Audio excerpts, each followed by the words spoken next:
مرنے کے بعد جنازوں یا آخری رسومات کی ادائیگی پر آنے والی لاگت بھی کم نہیں ہوتی، لیکن اب امیر معاشروں میں ان جنازوں پر خرچ ہونے والی رقم کا اندازہ بھی نہیں لگا سکتے۔ امیر معاشروں کے جنازے بھی ان کے شاہانہ طرز زندگی کی ہی ایک جھلک ہوتے ہیں۔ یہاں ہم آپ کو دنیا کے ایسے افراد کے بارے میں بتا رہے ہیں جن کی آخری رسومات کی ادائیگی پر سب سے زیادہ رقم خرچ کی گئی۔ تو آئیے دوستو شروع کرتے ہیں اپنی آج کی معلوماتی ویڈیو، اور امید کرتے ہیں کہ آپ ہمارا ساتھ دیتے رہیں گے۔ دوستو ہمارے چینل کو سبسکرائب کرنے کے لیے نیچے دیے گئے بیل کے آئیکن کو ضرور دبا لیجئے تاکہ آپ کو ہماری آنے والی نئی ویڈیوز کی نوٹیفیکیشنز ملتی رہیں۔ تو آئیے شروع کرتے ہیں اپنی آج کی ویڈیو اور آپ کو خوش آمدید کہتے ہیں۔ السلام علیکم دوستو۔ Michael Jackson. دوستو عالمی شہرت یافتہ امریکی گلوکار مائیکل جیکسن کی موت سال 2009 میں واقع ہوئی تھی۔ مائیکل جیکسن کی آخری رسومات کی ادائیگی پر $1 ملین کی لاگت آئی تھی، جبکہ لاس اینجلس کی حکومت نے اس کے علاوہ $1.3 ملین بھی خرچ کیے تھے۔ حکومت نے یہ رقم اس جنازے کی لائیو کوریج کے لیے خرچ کی۔ کیونکہ یہ جنازہ ٹی وی پر لائیو دکھایا گیا تھا، اس لیے $25,000 کی مالیت کا تو صرف وہ سونے کا تابوت تھا جس میں رکھ کر مائیکل جیکسن کو دفن کیا گیا تھا۔ دوستو آگے بڑھتے ہیں ہم مارگریٹ کی طرف۔ یہ پہلی برطانوی خاتون وزیر اعظم تھیں اور ان کا انتقال 8 اپریل 2013 کو ہوا۔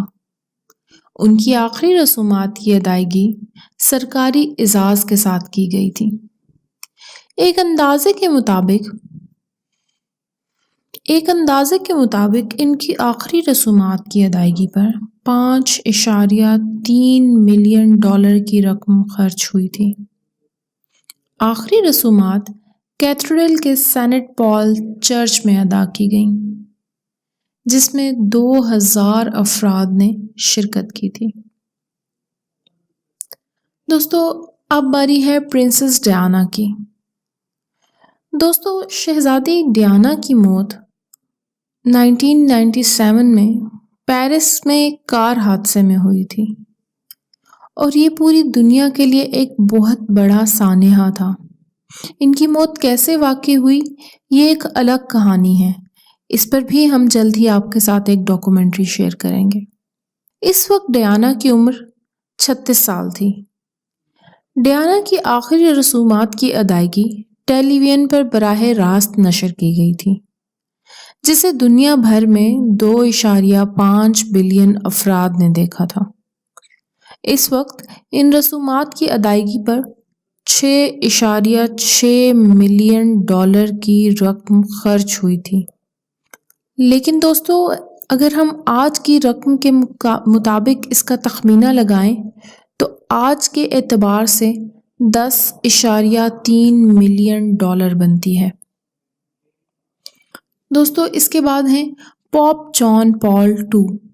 دوستو پوپ جان پال II کی موت سال 2005 میں واقع ہوئی تھی، اور یہ 1978 سے لے کر 2005 تک، یعنی اپنی موت تک کیتھولک چرچ کے سربراہ رہے۔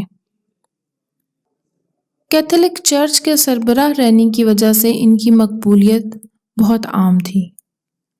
ان کی آخری رسومات کی ادائیگی تمام ریاستوں کے سربراہوں نے شرکت کی۔ ان سربراہان میں 70 صدر اور وزیر اعظم، 5 ملکہ، 4 بادشاہ اور 14 دیگر مذہبی افراد بھی شامل تھے۔ ان رسومات کی ادائیگی پر $11.9 ملین کی خطیر رقم خرچ کی گئی۔ دوستو آگے بڑھتے ہیں کوئین ایلزبتھ دی کوئین مدر کی جانب۔ دوستو ملکہ الزبتھ کا انتقال 101 سال کی عمر میں ہوا اور ان کی آخری رسومات کی ادائیگی کو بھی ٹی وی چینل پر براہ راست نشر کیا گیا۔ اور کیوں نہ کیا جاتا، ملکہ الزبتھ اپنے وقت کی ایک مشہور ملکہ تھی۔ سال 2002 میں ان رسومات پر $9.1 ملین کی رقم خرچ کی گئی، جو کہ آج کے حساب سے $12.5 ملین بنتی ہے۔ اس موقع پر برطانیہ میں 2 منٹ کی خاموشی بھی کی گئی، جو کہ ملکہ کے اعزاز میں تھی۔ دوستو اب باری ہے جان ایف کینیڈی کی۔ دوستو امریکی صدر جان ایف کینیڈی کو 22 نومبر 1963 کو ایک قاتلانہ حملے میں اس وقت ہلاک کیا گیا تھا جب وہ دلاس میں تھے۔ اس خبر نے امریکہ سمیت پوری دنیا کو چونکنے پر مجبور کیا۔ امریکی صدر کی لاش کو واشنگٹن ڈی سی لایا گیا، جس کے نظارے کے لیے وہاں ہزاروں افراد موجود تھے۔ اس وقت اس امریکی صدر کی آخری رسومات کی ادائیگی پر جتنی رقم خرچ ہوئی وہ آج کے حساب سے $15 ملین بنتی ہے۔ دوستو اس کے ساتھ ہم آگے بڑھتے ہیں اور چلتے ہیں الیگزینڈر دی گریٹ کی طرف۔ دوستو الیگزینڈر کی موت 323 قبل مسیح میں واقع ہوئی تھی اور اس وقت الیگزینڈر کی آخری رسومات کی ادائیگی پر جتنی رقم خرچ ہوئی تھی وہ آج کے اعتبار سے $600 ملین بنتی ہے۔ الیگزینڈر کو بھی سونے کے تابوت میں رکھ کر دفنایا گیا تھا۔ یہ سونے کا تابوت سونے سے ہی تیار کردہ بگی میں رکھ کر دفنایا گیا۔ اس بگی کو 60 گھوڑے کھینچ کر لائے تھے۔ اس بگی کو ڈیزائن کرنے اور تیار کرنے میں 2 سال کا عرصہ لگا تھا، لیکن یہ کوئی نہیں جانتا کہ اس عرصے کے دوران الیگزینڈر کی لاش کو کیسے محفوظ بنایا گیا۔ دوستو اس کے ساتھ ہی ہم اپنی آج کی ویڈیو ختم کرتے ہیں اور امید کرتے ہیں کہ آپ کو ہماری یہ کاوش پسند آئی ہوگی۔ دوستو ہمارا ساتھ دیتے رہنے کے لیے طریقہ میں آپ کو پہلے ہی بتا چکی ہوں۔ مزید نئی ویڈیوز کا انتظار کیجیے گا۔ السلام علیکم، اللہ حافظ۔